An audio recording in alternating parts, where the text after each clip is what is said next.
కిరీటాన్ని కోరుకోవడంలో తప్పులేదు. కానీ అది ఎవరిని కోరుకుంటోందో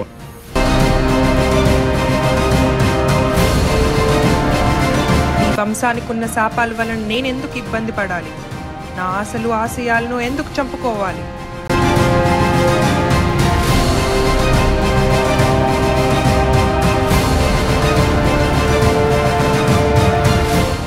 దుర్మదరాజా, నా పేరుని పచ్చబొట్టు వేయించుకుంటావో తాళపత్రాల మీద లిఖించుకుంటావో, నా గురించి మీ రాజ్యంలో పాఠాలుగా బోధించుకుంటావో నీ ఇష్టం. ఇకపై ఎవరు కులశేఖర రాజ్యం వైపు కన్నెత్తి చూసినా కలవరం రేపినా ఓం నమ శివాయ.